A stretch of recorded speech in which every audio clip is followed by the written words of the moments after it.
Hello students, welcome back. ये question 2006 के gate exam में 1 मार्क के लिए पूछा गया था और आपने बताना है आईपी हेडर में टीटीएल फील्ड का क्या काम है। तो आईपी हेडर में एक फील्ड होता है टीटीएल, जिसकी फुल फॉर्म है टाइम टू लिव। अब इवन दो ये है टाइम टू लिव, बट इसका टाइम के साथ कोई भी लेना देना नहीं है। तो जिन भी ऑप्शंस में टाइम की बात की गई है वो सारे ऑप्शंस गलत हैं। To ensure packets reach the destination within that time, ये गलत है। देखो, टीटीएल या टाइम टू लिव एक नंबर है। जैसे टीटीएल हो सकता है 3 हो, 7 हो, 10 हो, कुछ भी हो, बट ये कोई टाइम नहीं है, ये सिर्फ एक नंबर है। और ये इंडिकेट करता है कि पैकेट डेस्टिनेशन तक पहुंचने से पहले मैक्सिमम कितने हॉप्स ले सकता है। Okay, so this is not time, it's just a number और the number of hops. Option B देखो, to discard the packets that reach destination later then that time, यहां पे भी टाइम की बात की गई है तो ये गलत है। और ऑप्शन डी में भी टाइम की बात की गई है तो ऑप्शन डी भी गलत है।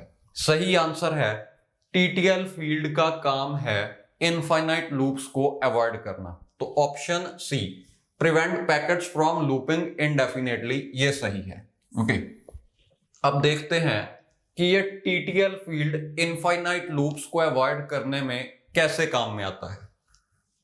सपोज ये कोई राउटर है, राउटर ए, ये रहा राउटर बी, ये रहा router C, and that's it. Okay, अब राउटर ए का जो डिफॉल्ट राउटर है वो है राउटर बी, राउटर बी का डिफॉल्ट राउटर है राउटर सी, और राउटर सी का डिफॉल्ट राउटर है राउटर ए। डिफॉल्ट राउटर क्या होता है? जब इस राउटर को कोई इनकमिंग पैकेट मिलता है और इसे नहीं पता कि उसे किस इंटरफेस में फॉरवर्ड किया जाए, तो ये अपने डिफॉल्ट राउटर को वो पैकेट भेज देगा। सिमिलरली अगर इसे नहीं पता कि क्या करना है तो ये उस पैकेट को डिफॉल्ट राउटर को भेज देगा। ओके, अब मान लो यहां पे कोई इनकमिंग पैकेट है, ए को एक पैकेट मिला, अब ए को नहीं पता कि इसका क्या करना है, तो ए ने वो पैकेट बी को भेज दिया, बी को भी नहीं पता क्या करना है, बी ने सी को भेज दिया, एंड सो ऑन। यहां पे एक इनफाइनाइट लूप क्रिएट होगी, यानी कि यहां से पैकेट यहां गया, फिर यहां गया, फिर वापस आ गया, फिर सो ऑन, पैकेट अब लूप करते जा रहा है। अब मान लो ओवर द टाइम ऐसे बहुत सारे पैकेट्स आ गए, मान लो विद इन 1 और 2 आवर्स ऐसे 5000 पैकेट्स आ गए। अब इन राउटर्स की पूरी प्रोसेसिंग पावर, मेमोरी, ये पूरा चैनल, सब कुछ, सारे रिसोर्सेस इन 5000 पैकेट्स की एक इनफाइनाइट लूप क्रिएट करने में ही यूज हो जाएंगे। यानी कि ये पूरा नेटवर्क अपनी फुल कैपेसिटी पर यूज हो रहा है और एफिशिएंटली कोई भी यूजफुल काम नहीं हो रहा। ओके, सिर्फ एक यूजलेस लूप क्रिएट हुई है।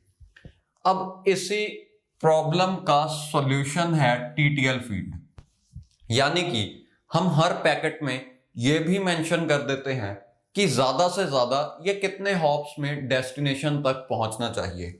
सपोज एक सेंडर है, उसने इस रिसीवर को डाटा भेजना है। अब मान लो सेंडर को आइडिया है कि ऑलमोस्ट 6 हॉप्स लेकर पैकेट यहां तक पहुंच जाना चाहिए, यानी कि रास्ते में ज्यादा से ज्यादा 6 राउटर्स होने चाहिए या 6 नोड्स होनी चाहिए। तो ये एक पैकेट क्रिएट करेगा जिसके हेडर में, आईपी हेडर में टीटीएल की वैल्यू होगी 6। ओके, मान लो इसने ये पैकेट भेज दिया राउटर ए को। ओके, अब राउटर ए को जब ये पैकेट मिला, राउटर ए देखेगा टीटीएल 6 है, तो राउटर ए उसे फॉरवर्ड करने से पहले, जस्ट लिसन केयरफुली, फॉरवर्ड करने से पहले टीटीएल को डिक्रीमेंट किया जाता है। तो राउटर ए उसे बी को फॉरवर्ड करने से पहले टीटीएल की वैल्यू बना देगा 5। अब इसे टीटीएल मिला 5, ये उसे रिड्यूस करके बना देगा 4। ओके, सिमिलरली यहां पे वैल्यू रिड्यूस होकर बन जाएगी 3, फिर 2, फिर 1, और जब यहां पे पैकेट जाएगा इसे जो वैल्यू मिलेगी वो है 1, ये उसे रिड्यूस करके बना देगा 0 फॉरवर्ड करने से पहले। अब इसने देखा कि TTL 0 हो गया, यानी अब इस स्पेसिफिक पैकेट के सारे पॉसिबल हॉप्स खत्म हो चुके हैं। यानी कि सोर्स ने कहा था इस पैकेट को ज्यादा से ज्यादा 6 हॉप्स अलाउड हैं। जब ये देखेगा कि फॉरवर्ड करने से जस्ट पहले और रिड्यूस करने के बाद जो TTL की लेटेस्ट वैल्यू है वो है 0, तो इस पैकेट को यहीं पे डिस्कार्ड कर दिया जाएगा और इनफाइनाइट लूप खत्म। ओके, इस प्रॉब्लम को हमने सॉल्व कर दिया। इवन दो ये पैकेट रास्ते में डिस्कार्ड हो गया तो ये सोर्स दोबारा पैकेट भेज देगा। ओके, और अगर इसका packet some n number of times discard हो जाता है तो then the source will realise कि कोई ना कोई प्रॉब्लम है। ओके, तो TTL इस तरह से यूज किया जाता है। And option C which says preventing packets from looping, ये बिल्कुल सही है। बाकी के सारे ऑप्शंस आपको कंफ्यूज करने के लिए दिए गए हैं। So TTL is a number that indicates how many maximum hops can a packet take before reaching the destination. Okay, अब देखो सोर्स और डेस्टिनेशन दोनों TTL को रिड्यूस नहीं करते हैं। ओके, देखो सोर्स TTL को तो रिड्यूस करेगा ही नहीं, इसका तो कोई सेंस भी नहीं बनता। यानी कि अगर ये कह रहा है कि इस पैकेट को ज्यादा से ज्यादा 6 हॉप्स में पहुंच जाना चाहिए, तो ये directly TTL is equal to 6 set करके पहले नोड को वो पैकेट दे देगा। ओके, अब ये नोड रिड्यूस करेगा बिकॉज इसने पैकेट फॉरवर्ड करना है, इसे मिलेगा TTL इज इक्वल टू 6 और ये रिड्यूस करके 5 बना के आगे दे देगा। ओके, अब इस नोड को मिला TTL इज इक्वल टू 5, ये भी रिड्यूस करेगा एंड सो ऑन। मान लो जब रिसीवर को मिला तब TTL था 3, तो क्या रिसीवर उसे रिड्यूस करेगा? नहीं, बिकॉज रिसीवर उसे आगे फॉरवर्ड ही नहीं करना चाहता। अब रिसीवर देखेगा कि ये पैकेट मेरे लिए ही है, यानी कि इसका जो डेस्टिनेशन IP है वो इसी नोड के IP से मैच हो रहा है, तो रिसीवर फॉरवर्ड नहीं करेगा एंड रिसीवर विल रियलाइज कि इस पैकेट की डेस्टिनेशन यहीं पर है। एनीवेज, अगर देखो यहां पे मान लो TTL 1 था, ये उसे अगर रिड्यूस करके 0 बना दे तो इसे वो पैकेट डिस्कार्ड करना पड़ेगा।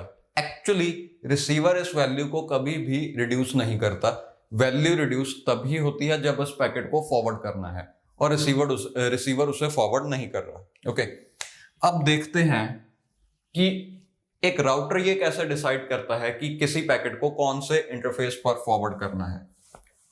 मैंने आपको बताया था सभी राउटर्स के पास एक राउटिंग टेबल होता है। राउटर जो भी इनकमिंग पैकेट है उसके डेस्टिनेशन IP को एनालाइज करता है with the help of its routing table. इस एनालिसिस की मदद से राउटर को पता चलेगा कि कौन से नेटवर्क में या कौन से इंटरफेस पर वो पैकेट को फॉरवर्ड करना चाहिए। ओके, तो मान लो किसी राउटर का राउटिंग टेबल ये रहा। राउटिंग टेबल में बहुत सारी एंट्रीज होती हैं, बट सबसे इंपॉर्टेंट एंट्री जो है वो है नेटवर्क ID, सबनेट मास्क और इंटरफेस। अगर किसी राउटर में सपोज ये रहा कोई राउटर,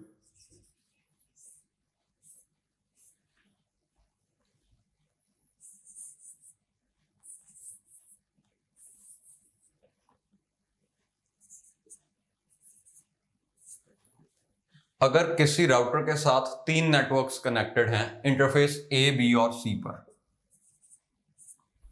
और इसे कोई इनकमिंग पैकेट मिला, ये देखेगा कि उस पैकेट का डेस्टिनेशन IP कौन सा है। अब उस डेस्टिनेशन IP को इन तीनों नेटवर्क के सबनेट मास्क के साथ एंड किया जाएगा और पता किया जाएगा कि ये डेस्टिनेशन IP कौन से नेटवर्क का पार्ट है। मान लो जो डेस्टिनेशन IP है उसे इस नेटवर्क के सबनेट मास्क के साथ एंड करने पर जो रिजल्ट आया वो इस नेटवर्क की NID या नेटवर्क ID से मैच हो गया, तो हम उसे इंटरफेस B पर फॉरवर्ड कर देंगे, यानी कि इस नेटवर्क में, क्योंकि डेस्टिनेशन IP इस नेटवर्क का पार्ट है। ओके, मान लो अब हमने इन तीनों के साथ एंड परफॉर्म किया और कोई भी नेटवर्क ID मैच नहीं हुई, तो क्या होगा? ऐसा पॉसिबल है? ऑब्वियसली पॉसिबल है, क्योंकि एक राउटर वर्ल्ड के सारे नेटवर्क से तो कनेक्टेड हो नहीं सकता।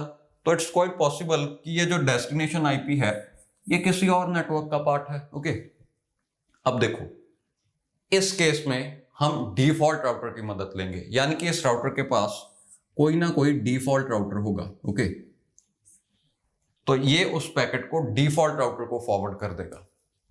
एंड अब इसका डिफॉल्ट राउटर मान लो यहां पे है और उसका डिफॉल्ट राउटर यहां पे है, तो इनफाइनाइट लूप क्रिएट हो जाएगी। सिर्फ यही एक कारण नहीं है इनफाइनाइट लूप क्रिएट होने का, बहुत सारे और भी कारण हैं इनफाइनाइट लूप्स के।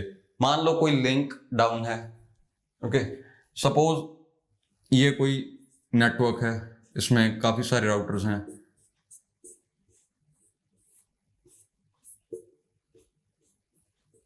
Like this. ओके, अब किसी कंडीशन की वजह से इसके सारे पैकेट्स यहीं फॉरवर्ड हो रहे हैं और यहां पे यहां पे यहां पे भी ऐसा ही हो रहा है।